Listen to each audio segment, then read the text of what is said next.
It's interesting. I think when people hear the word nonprofit, they think this organization is not making a profit. But the thing is, it's how you use your services and how you render your services, and in particular, how you benefit the public. Once I've registered, is it mandatory that I need to now register with DSD? Once I register DSD, then what happens to get your tax exemption? The process of applying to be a PBO with SARS is a very complicated and lengthy process.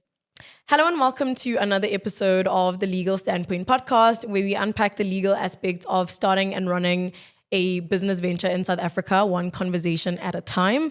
If you are a startup founder, business owner, nonprofit founder, or freelancer trying to navigate the complexities of contracts, compliance, or intellectual property, welcome. You're on the right side of the internet today.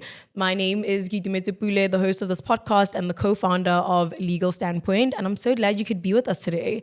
Today, we are diving into the world of nonprofits with none other than Candice Chirwa, who is affectionately known as the Minister of Menstruation. She is a gender activist, a speaker, an author, so many roles that she takes on. But for the purposes of this conversation, she is the founder of Qrate, a nonprofit that works to promote menstrual health activism and advocacy, as well as education. So we're really happy to have her on board. Today's conversation will lift the on everything to do with the legalities of running a nonprofit venture in South Africa. So how you can use compliance to get different stakeholders on board, from partners to employees to volunteers. We'll be talking about the operational and legal aspects of running a nonprofit. But more than anything, it's really hard to have a sustained nonprofit venture. So we'll be talking about what it takes to have a nonprofit that has longevity in this country.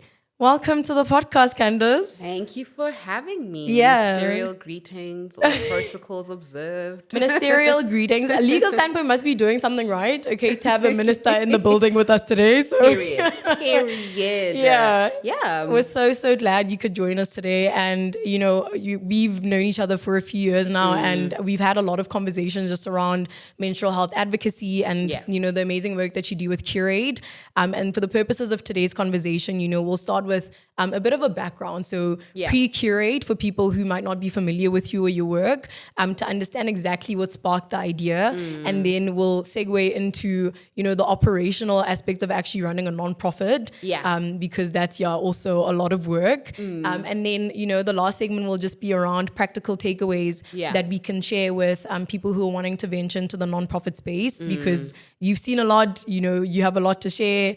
You've been in the trenches, so there's a lot you can share with us today. Really exciting. So I think, as a point of departure, I really want to go back to the United Nations Population Fund.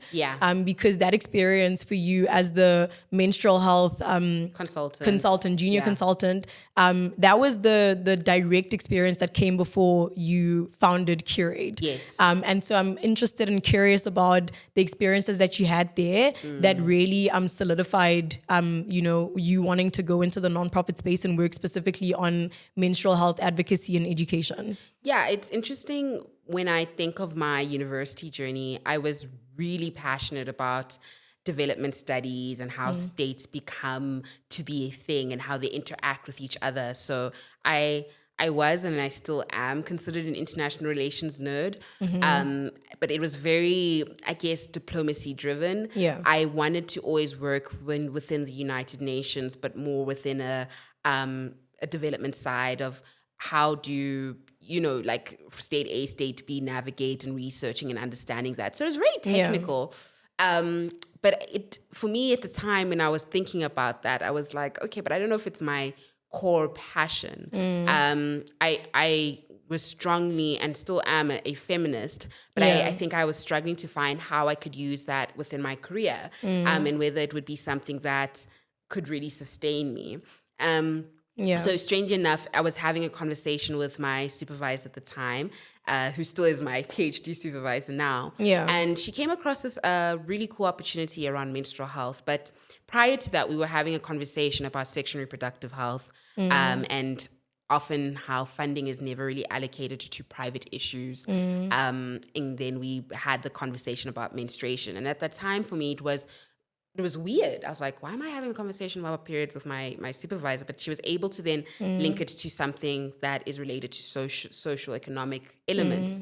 At the time, we weren't even using the word period poverty, but conversations were being had, but being had in silos. Then she sent me an email a couple of weeks after that conversation to say, look, there's this opportunity that's come across at the UNFPA, and it's around period poverty. I was like, what? How? What do you mean? And I applied for it. I was thinking, okay, you know what? I think from a qualifications point of view, there's research that I fulfill here. But I don't know, from a topic point of view, I've got a lot to learn. And that was something I admitted to say, I'm really passionate about research. I'm really passionate about taking data and sort of replicating that into something that people can understand. But period poverty is something that I'm still learning. And they were like, yeah, so are we. And that's why we're taking this stance. So love that. When I got that opportunity, it really was a learning curve. Although my task was just to create a literature review, which is very... I think when I mention the word literature review, a lot of academics and researchers go, you know. It really solidified my direction for my career. Because a lot of the times when I was doing the research, words that came up was it's under-researched, it's understudied. There's a gap in the space, especially from an education point of view. So that then really motivated me to do my master's in menstrual health. Strange enough, when I started that, I didn't get a lot of support, especially from the master's, the head of the master's program. He felt that it just didn't work as a topic. But I told him I'd just come from this experience at the UN. So I can definitely fit it within an international relations topic context. And there was a time when my paper didn't pass. I had to do it again. But thankfully, I did have the support of really supporting supervisors who happened to be female. Love that. And that then again, whilst in my master's, made me feel, okay, more needs to be done within the South African context. Especially if we're seeing that young girls feel disempowered when it comes to their menstrual health. They're not receiving the right form of support. And that's how Qrate came about, really. That journey of going from a corporate space or an organizational space, having that job, leaving that job, then going into my master's and then going, well, I'm going to start my own thing, being frustrated because there wasn't anything in the space, led me to being here. And it's just interesting, I think, in that reflecting that sometimes you'll be pushed into spaces that you won't necessarily see what is the point. You can't really question. You're like, what's going on here? But for me, it's led me to a space where I am sitting and reflecting on the workshops that we've done. I'm sitting and I'm reflecting on the fact that just an idea from research led to this organization. So hopefully that just affirms someone to say, if you have this burning idea, if you have this burning thing you want to solve, sometimes all you got to do is just read. Read, come across with the research, speak to other people, and see how that comes across in terms of doing something impactful. And I guess we'll get into that conversation about, how do you come across a nonprofit? Thank you so much for that context, Candice. I think it's, always really interesting to see what triggers, someone to venture into a particular venture. And, it's clear that the United Nations Population Fund experience was really critical. And something that, has really stood out for me when doing research on you and just trying to understand your journey building Qrate is the fact that you have really been balancing academic research and real life world implementation, right? And you're someone who has really leaned into learning as much as you can, and that reflects in you having done your master's in menstrual health management and now being a PhD candidate. So kudos to you for that. I think that's always really important just for entrepreneurs generally, or someone who's building something, to make sure that you're constantly bridging your competencies and learning all there is to know about a particular topic in a particular space. Can you talk us through how you've managed to navigate the balance or the overlap between academic research and real world program implementation, and how one has influenced the other and vice versa? I consider myself a pracademic, so being a practitioner on the ground and an academic in the space. And it's really great having the flexibility of both, because when I am sort of my social batteries running low because we've just been doing way too many back-to-back workshops. Yeah. I can find myself in academia where it really does force you to just lock in, focus, read, interact, engage in terms of research. And then when I'm done with all the stats and the data, and I want some form of human connection, then I can go back into Qrate and then continue with the workshops on the ground. So it's a really good balance that I have there, and I'm really grateful for that. However, it does mean that your organization in terms of your capacity to be available needs to be very like strict. Right. There's days when I try my best to keep my late afternoons open for either writing or interactions where it speaks to the work that I'm doing. I just find that usually the late afternoons work best in terms of winding down, where early mornings are great for admin and everything. So it's really, again, the advice that I'm coming to is just honing in on your schedule. And, you can, we're currently going through a trend right now where we're seeing people wake up at 3, putting face in ice water. Not 3 a.m. Not 3 putting face in, but it really, I think it's being in touch with who you are and knowing exactly what works for you. So if you're wanting to start your own thing or you're already in it and you're so overwhelmed with the fact that, it seems like people always just have this this thing. And it's like, no, at the end of the day, because you are your own boss, your own founder, you know what works best in terms of optimizing your balance. People can give you examples or tools in terms of how to manage your productivity, but at the end of the day, you know what works best for you. It's different for women as well because, again, we do have the different phases of our menstrual cycle. And I always tend to tell, especially a lot of my female friends, that whenever you are having meetings, don't have meetings during your luteal or your PMS phase. And what is that briefly, like for people who are not familiar? Your luteal phase is the phase just before you start your period. So that's also known as your PMS. You're not as sociable. You're a little bit slow to function in terms of wanting to do things. You'll find that you are a little bit more sluggish. And that's generally a time in which you want to spend time within yourself. So if you find that there's any administrative things you want to do, that's the best time to do it. If there's things where you want to read and catch up on things, that's the best time to do it. That doesn't lean on dealing with other people, right? You don't have to socialize as much. The best time when you want to have meetings is your follicular or your ovulation phase. So just after your period. Because that's when you want to interact and engage with people. So it's very different for us as women who are in business, where we have to be mindful of the fact that, yes, we have a business to run, but we also have to navigate this thing called our menstrual cycle. So for me, with the balance, it really is just always honing in on how I'm feeling, embracing that feeling. Because if I'm not feeling good, the work that I put out won't be good. If I'm not like my best self, I'm not going to have the best meeting. I'm not going to have the best pitch. And I just always like to humanize the element of the work instead of just being like, I'm a robot. I can work 9 to 9. No, I can't. Who can? Yeah.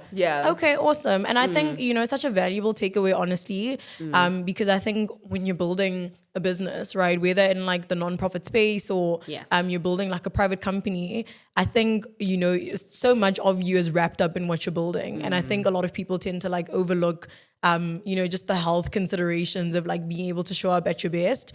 I think it's such an important takeaway to really lean into how you're really feeling and not trying to force the situation and, work when you're not like feeling your best, right? 100%. And I think that's a really great takeaway also on just like managing the balance. Because there are people who, run a business venture while like handling other things on the side. And it's just always great to have practical takeaways from founders who've done it, just to understand how they've navigated that. Yeah, and to add on, I think it's also being intentional with your time.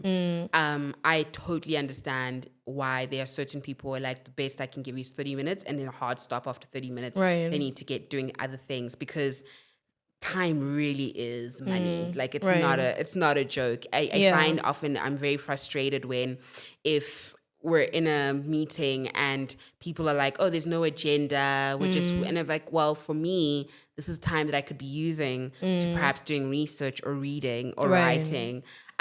So I'm very intentional about when I'm even having meetings with people to really always ask for that agenda to say, what exactly is the point of the specific call or Right. the point of this meeting? What is the way forward? What are our action takeaways? You have to be intentional.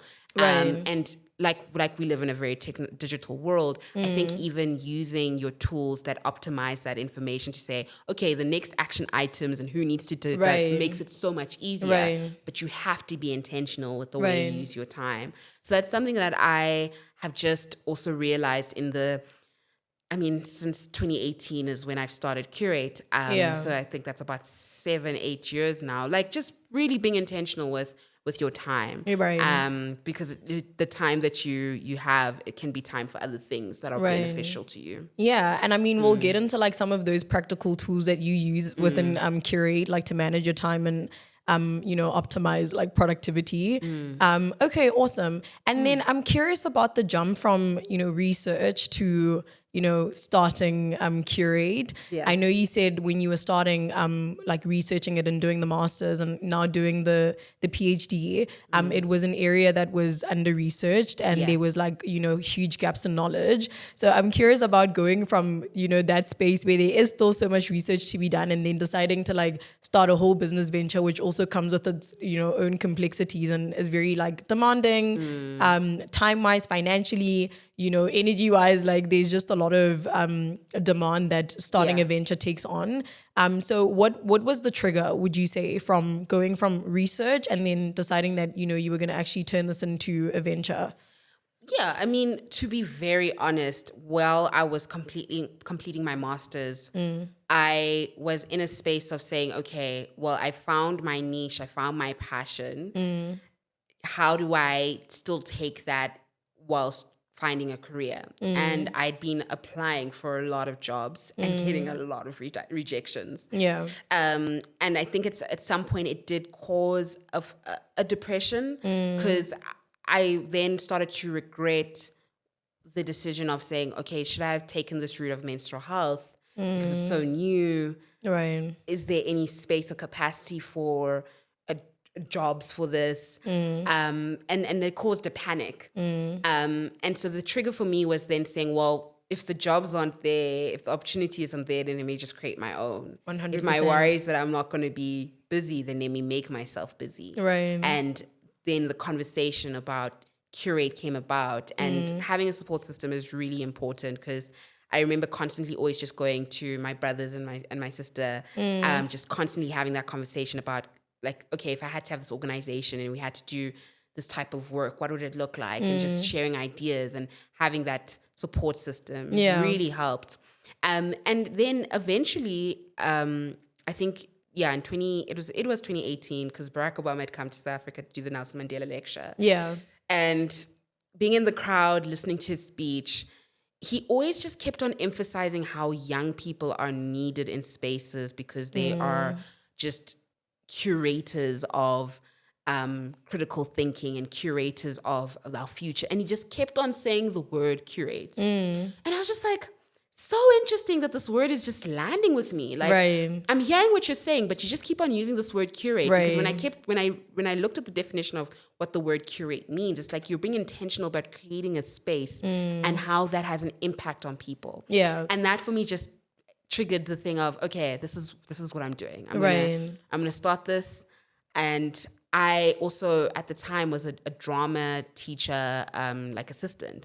So I always engaged with my students through acting and improv, and there was a lot of activities that we did, but there was also a lot of learning that was coming about. So that gave me that then the framework of saying perhaps this is how we learn about a taboo issue, in allowing people the opportunity to just have that safe space, curating that space.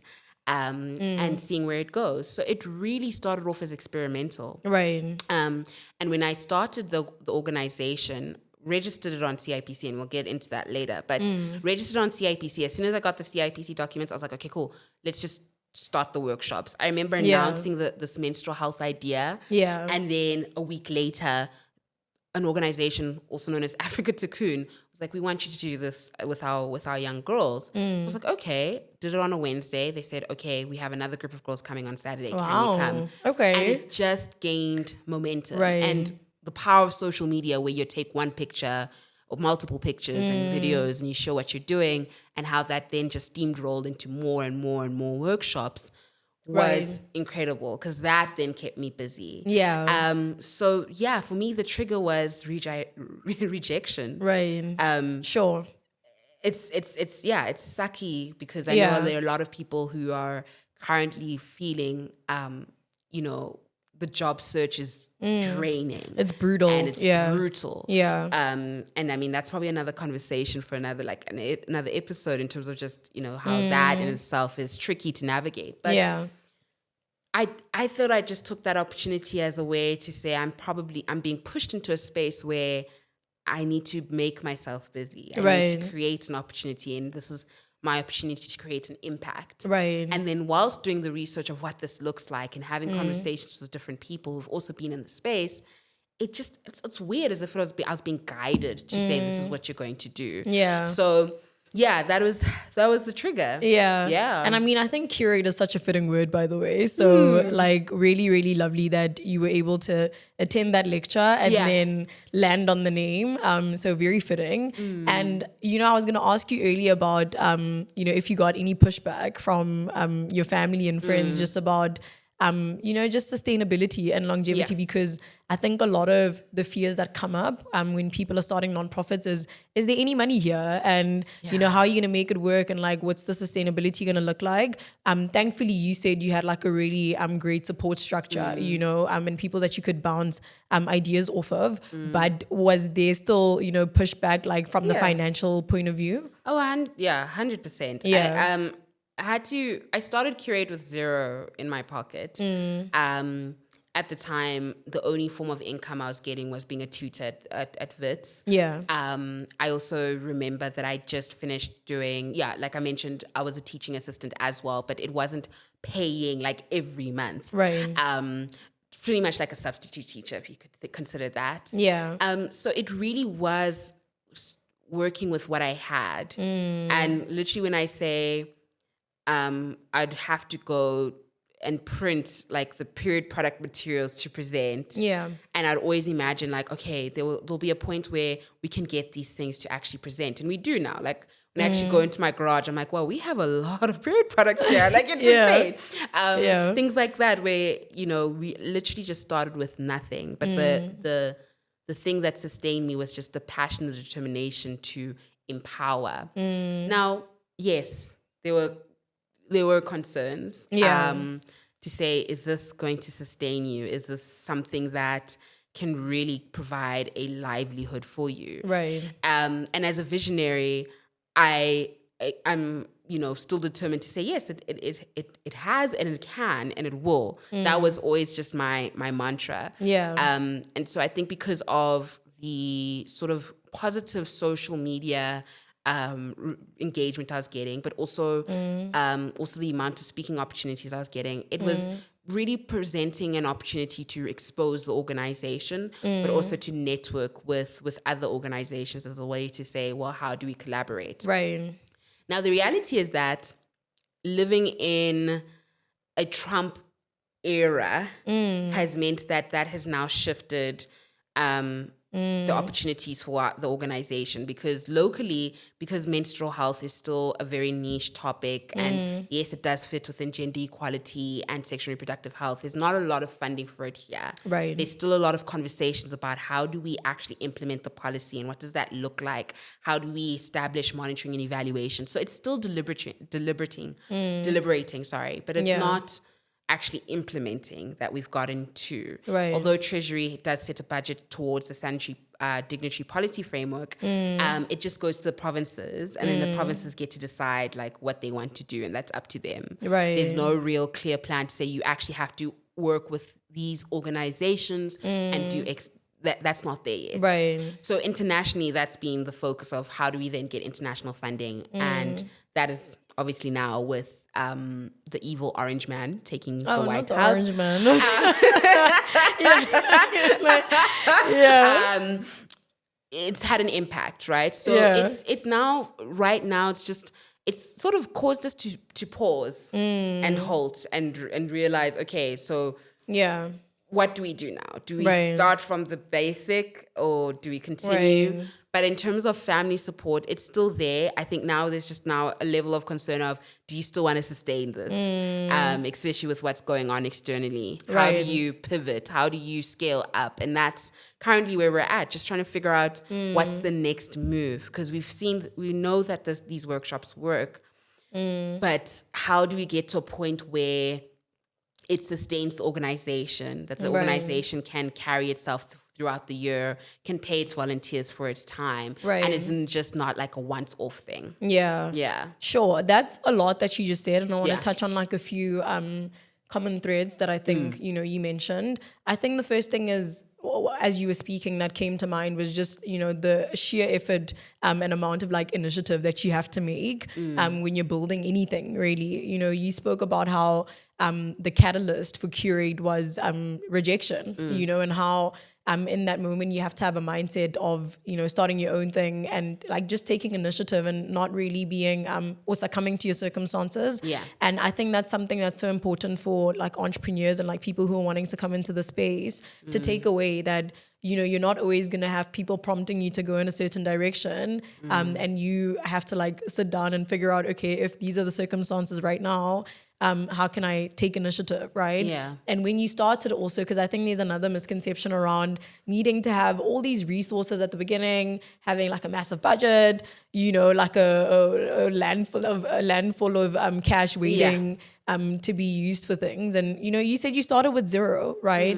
And I think that also speaks to like just, being proactive and genuinely using what you have, right? Yes. You spoke about social media, which I think we'll get into that when we talk about like the practicalities and operationally how you've kept Qrate going. But, the fact that you shared these workshops and this idea on social media and like that attracted so many opportunities. Yeah. I think that's something that stays with you as you're building, right? Not just at the onset, but, like just this attitude and mindset of being proactive and using what you have and leaning into, the things that you can lean into. Really like powerful takeaway. And I know like, you're building in a space where there's a lot of like geopolitical considerations, pushback, influence. And, you're saying that's like influenced, funding right now. Yeah. With the USAID cuts, are you able to like, speak to that and, just how something that seems like far removed from you has actually had like such a practical like impact, on how you're able to run Qrate and not having that funding readily available anymore? Yeah. So I serve as a board member for Menstrual Rights Global, and it's an international organization that hones in on grassroots activists, individuals, entrepreneurs from all over the world. And so as a board member, we're constantly just privy to information that comes out of the UN or WHO in terms of what the next step or what the next thing is going to happen. And in the beginning of the year, I think it was not expected that this USAID funding was going to be cut so immediately. I think there was murmurs about it, but I think we weren't expecting it to be an executive order that has an immediate effect. Although there are judges that are trying to rescind the order, it has, especially in the West, has caused a lot of organizations to realize that even when there was a lot of funding for sexual and reproductive health or women's rights, not a lot was allocated to menstrual health. Right. And now that the funding has been cut, they have to now get funding based on certain requirements. So you'll only get funding if you are not including minorities.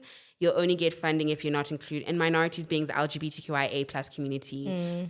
Your funding only speaks to perhaps women and not women of color. And that's basically what has happened. They're seeing that organizations are being pushed to operate a certain way. Yeah. And that is really scary. Right. So for us here, what we've realized is that because we've been working with some organizations that get their funding from USAID and then just completely getting that email that it's no longer happening. That means, you're looking at it, you're going, okay, receiving this information prior and going, oh, this is going to carry us for the whole year. Yeah. This is going to help and we're going to scale up. And then that completely being removed from you causes you into a panic, because now you're like, okay, so what do you do? What should what are you meant to do? Yeah. And it's very easy to succumb to the external noise, right? But in moments like this, I think what I had been taking the time to realize is that we had been operating even without the support of this type of funding. Since from 2019 till about, I think Qrate only got its first paying workshop in 2021. Wow. Right. Okay, so that's like a 3-year gap. Yeah, because COVID happened, so we didn't have a lot of workshops. Right. And in when we started entering into 2021, then there was a shift in terms of looking at how do we speak around workshops and collaborations, and so that only happened in 2021. Right. And that for me made me realize that all you need really is the passion and determination and motivation to get the work done, especially if you are an impact organization. Right. And yeah, look, I think everyone is just very scared at what's happening globally. Yeah. But I think as an organization, what I've just realized is that we always have to just look within. And it caused me to have a moment of just reflection, to be like, yes, it's scary now. Yeah. But maybe this is a moment to just not step down. Right. And just continue the momentum. Wow. Yeah. So what's happening globally is scary. And I think we can see there's a regression on women's rights. Right. But I really, truly hope that there are certain people that are taking this as an opportunity to be like, I don't want to shift, because this person's only going to be in power for 4 years. Yeah. So we can't just adapt every time someone says you need to jump and I was being asked how to jump. No, just continue doing what you're doing. Right. Sure. Hopefully, yeah.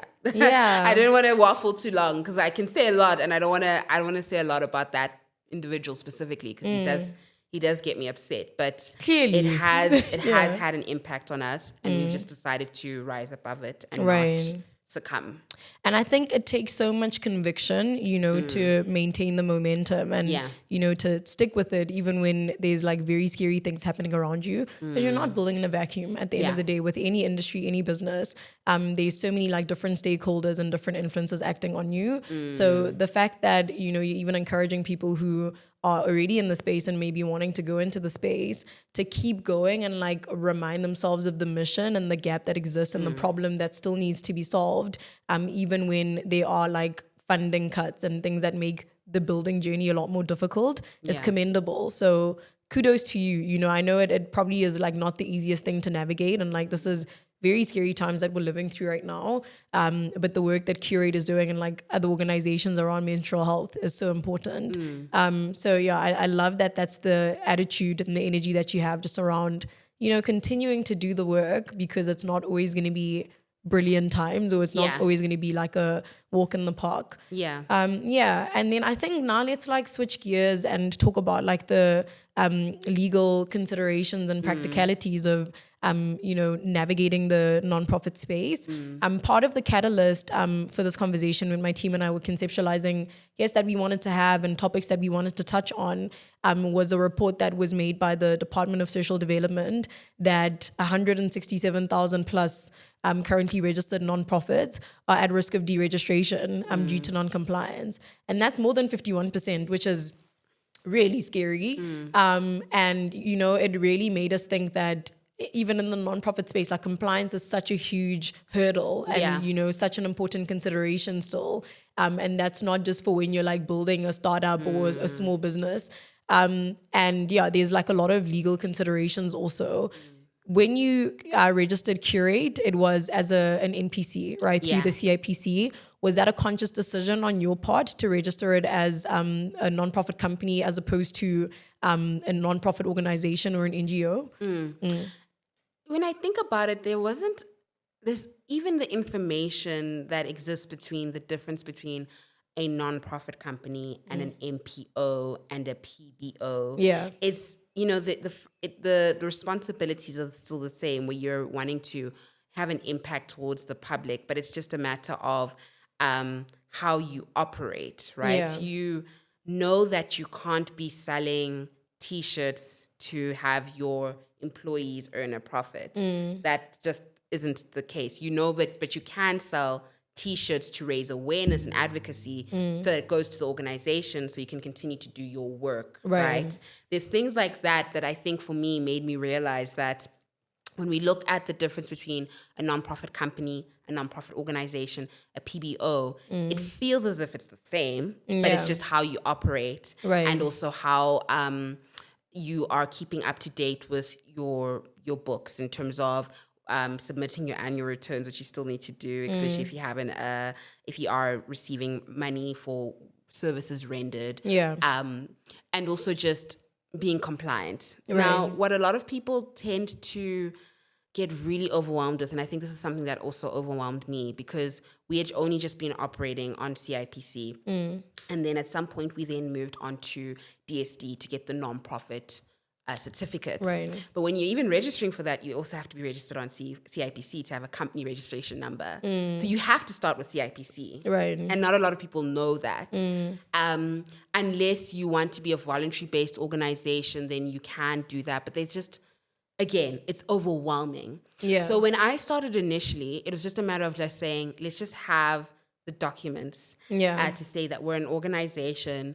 And at the time, we didn't even have a bank account. So it was just, we have this company registration number, we have this company registered, and it really was just to make sure that no one takes the name Qrate. So that was that was it, right? But I must admit, because I didn't know much about business and entrepreneurship at the time, it was overwhelming. Just knowing like, okay, so once I've registered, is it mandatory that I need to now register with DSD? Once I register DSD, that then what happens to get your tax exemption? Like very overwhelming. And that's why I realized that collaborating with experts in the space really helps because you can't know everything. Exactly. The process of applying to be a PBO with SARS is a very complicated and lengthy process. Sometimes they say it will take 60 days or 90 days. In other cases, it can take longer than that. But I've just collaborated with individuals who have volunteered their time and their services just to assist to ensure that we are compliant. We also do have a really great guy who does our books every single month. He's doing our books. He's also doing our like accounts. And every time we have to submit things, he's got it. He's just like, give me this, and I'm like, okay, right. But you still have to learn as an entrepreneur, right? Because you need to know what's going on in your business. 100%. You can't just be like, why am I handing over these bank statements, not knowing that this is actually for your tax returns, this is for your annual returns, this is for you to be compliant, it's for you to show that you're not taking all your money and you're spending it. No, you have to show and know what's happening in your company. But what I've realized is that maybe you can correct me if I'm wrong, but a lot of nonprofits tend to have their own sort of like mandate in terms of how their money is spent. And ultimately that also allows them to figure out how as an organization they are running, right? So are we only going to be doing educational stuff? And if we are, then how do we sustain ourselves? Are we going to be doing like stalls and exhibitions where we're selling stuff? So are we going to be selling lemonade, for instance, right? Or are we just a consultant? Like there's so many non-profit organizations that I know that seek to benefit the community, but it can be through different ways. So it can be we're doing research, but we collaborate with your big corporations, and that's how we get our money to pay our staff. So it's interesting. I think when people hear the word nonprofit, they think this organization is not making a profit. But the thing is, it's how you use your services and how you render your services, and in particular, how you benefit the public. And how you package that is so important. So it is overwhelming. It's really overwhelming. There's a lot of information. Yes. And I mean, I think like probably the biggest takeaway from what she just said is when a lot of people like are wanting to start nonprofits. I think they probably just think of it as like, that's like nice side hustle, you want to make like a positive difference in the community, but maybe it'll be like just, an initiative here, an initiative there, and there's no real thought process behind sustainability, governance, how you're going to How frequent you should monetize. have your board meetings, whether you're having trustees. 100%. I am of the opinion that if you want to be making an impact, start off with your proof of concept first. Do your impact, be consistent with that. Until you get to a point where you're like, you know what, actually, because of the amount of volunteers we have, maybe because of the amount of people who are experts that want to contribute to what we're doing, then we can actually solidify having an organization. Right, and formalize it. I think the reason why a lot of people get super overwhelmed with the registration part is because, like you mentioned, there's so much information there. And I also think that there's not enough support with nonprofits to really understand that once you've registered on DSD, where how can you get support? Like, 100%. Is there a way in which government can provide the funding that you require? Do I have to look for a proposal, request for a proposal to submit that? There's things like that I think a lot of nonprofit founders will then just get founders burnout and say, you know what, I'm no longer doing this, even though they are so passionate about wanting to do good and change. So sometimes I even tell people, I ask people, is it necessary for you to formalize? Right. If all you want to do is just tutor kids on a Saturday or give out food, is it necessary? I think it only becomes necessary when you start wanting to work with your big organizations who have shown interest to say, look, we actually do, from a compliance point of view, need your company registration and need this and need this. Or unless you're starting your own, like, let's say you're starting your own school or daycare center and you need those then that's fine. But if your own individual capacity, you still want to make a change, you don't necessarily have to start a nonprofit. That's just a point that I want to make. Like, you can listen to this conversation and be like, oh, wow, Candice did this thing. She's starting her own thing. And I also want to do something. But, she's talking about all these overwhelming things. Start off with what you have. Right. And until you get to a point where you're starting to see people wanting to work with you, and now you're realizing, maybe if I want to sustain myself, I actually now do need the company documents, then you can register. Such an important point, honestly. And I'm glad you brought it up, because Legal Standpoint just published a nonprofit guidebook specifically because of what you just said about how overwhelming and complex it can be trying to understand, the different nonprofit structures that your entity can take, like how you can be PBO compliant, but also like a point around, because we have like a section in the guidebook where we say, okay, so you have this information now around, the different structures and how to register and, how to stay compliant, but have you done like an exercise with yourself to see if you really need to like start a nonprofit? Are there other people in your space or in the industry that you're wanting to go into that are doing similar work that you can maybe collaborate with? Because that would also, I think, like, collaborations are such an important part of like the nonprofit space. Is it not better to find someone who is already working on a solution and help amplify their efforts, right? Instead of starting from scratch, and like, trying to reinvent the wheel and like use resources that like are very limited, right? So I think that's a really important, conversational point as well, just around maybe removing the ego of, being a founder of something, and looking past like the titles of, you've started this thing, and looking more at, okay, this is the impact I want to make. Like, are there existing, mechanisms that I can use already, instead of having to like formalize and register the organization or the company. Because it is a lot of work, and the registration part is really just it's the easiest because it's the first step.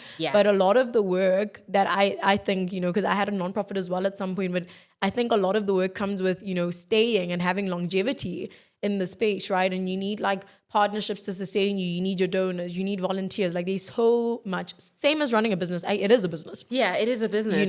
It is. It's the amount of documentation that I have in my folders, and because I'm like, wow, this is a nonprofit, but there's so much documentation that's required, even when you want to get into business with your big corporates, right? And what's really interesting that I've also learned with other friends of mine that are running social impact organizations is they're like, sometimes there's certain things that aren't required, especially if someone wants to do like a big bank wants to do work with you.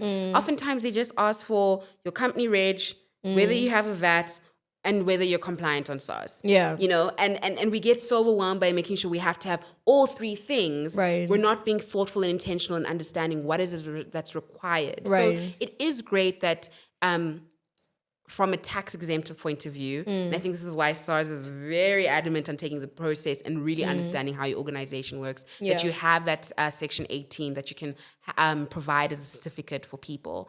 But there's some organizations, non-profit organizations I know that are running without that, but are still doing the impact work, work. yeah. It's, again, because there's so much information, it's really difficult to know what is mandatory and what isn't, especially within the non-profit space. Right. But I always just say this, like to my point, if you really want to volunteer your time and your services, and you're thinking, should I start my own organization? Get some experience first with already existing organizations, then see what's missing. 100%, yeah. And then fill that gap if there's something that's missing. Right. If you feel like, okay, no, they actually are doing work, but they could be doing better in this, and I have the skills and the time and capacity to help them with that, then help. Because one thing a lot of nonprofits struggle with is retention of staff, especially if they don't have salaries paying them. Right. So we always love, especially from Qrate, when we have volunteers come in, give their time, come with the ideas that they do, because it helps the organization grow, but it also helps the organization still be alive. Right. Yeah. Yeah.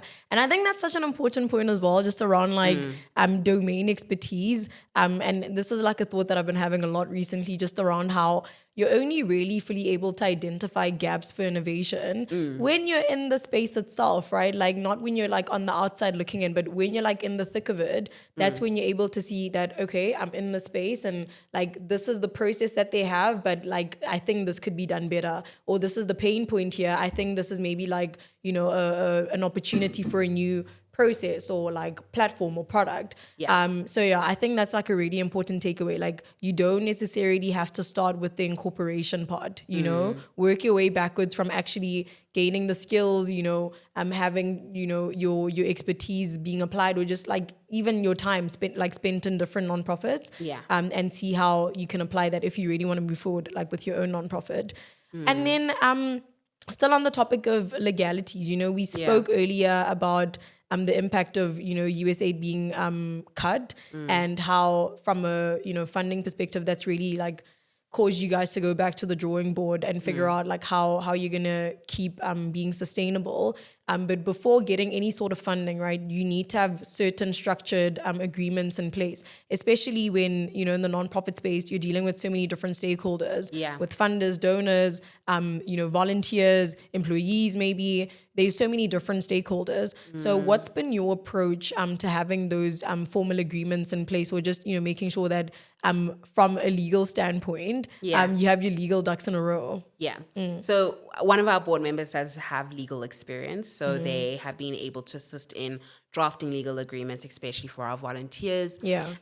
Especially when we are, and also then reviewing agreements when organizations or third parties want to be involved with the work that they do. It was last year that we actually got a big law firm to take on Qrate pro bono. So that was great. Lovely. Shout out to that law firm. Yeah. And so anytime we have any form of legal issues, or, well, not necessarily issues, but legal matters, they handle that, and they've been really great with handling that. What I've come to appreciate is that as a visionary, you always think about the good. And, you know, you start with this big idea and you're like, okay, I need this and this and this. But every time I'd have conversations, especially with our legal team, they'd always be like, okay, this is great. Love the idea, but have you considered X, Y, and Z? Right. And it's really just for your protection. Absolutely. I think there's also been times when we've received collaborations and when we would receive the agreement from another organization, and then our legal team would be like, we do not sign it. Do not sign it because it means X, Y, and Z. It actually puts you in this position. So it really is beneficial. Because sometimes you'll just enter on the fact of goodwill. But unfortunately, we have to realize that people do have their own intentions.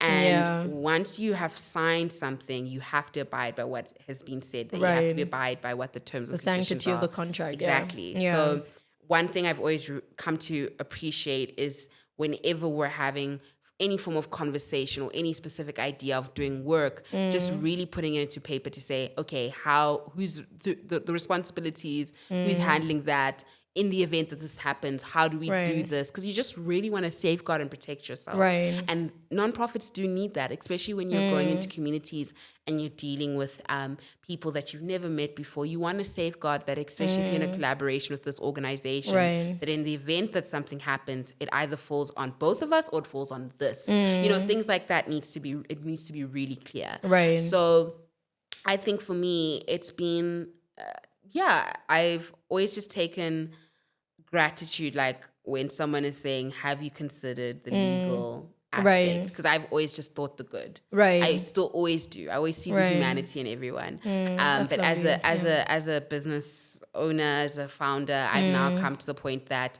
we can have these really great conversations and I can be really excited. But then I also have to be like, I need to probably speak to my lawyer about this 100% before we progress. Yeah. Because it's just always important to have your ducks in a row. Yeah. So if there's any way in which someone wants to start something with you, don't just start without having something in place. Yeah, that's my advice. Right. And I think it's like really valuable feedback, honestly, because you're echoing the sentiments of a lawyer that we had on the podcast in one of our earlier episodes, and also with other like founders that we've had who, you know, have been speaking to just the sheer excitement, you know, and optimism that you have as, you know, an entrepreneur and someone who's like an innovator, because naturally, you know, you're like wanting to build something new, something from scratch. It's exciting.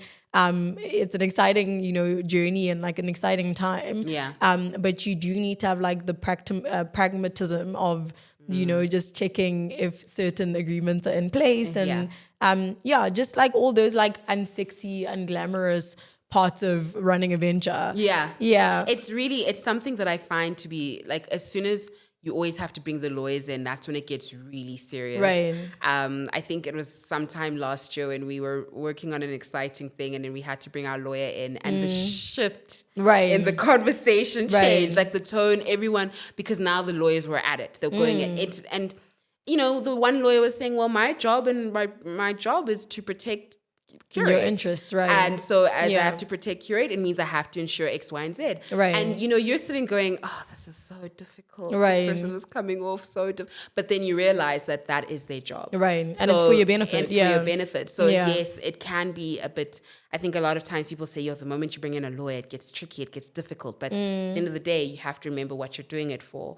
Right. And even if it's for the greater good, you also need to protect everyone in that. So it's one of those things where I know for some it can be a privilege to not like have access, but even if you have a friend that you know is a lawyer, or if you have the opportunity to interact with Legal Standpoint, just take the opportunity to just say, I need to pick your brain on something. I need to do this. I need to do that. Just to make sure that you're always protected in everything you do. Yeah, really, really valuable feedback. And I think just as we wrap up, Qrate has been around since 2018. So that's 6 years going on 7. Yeah.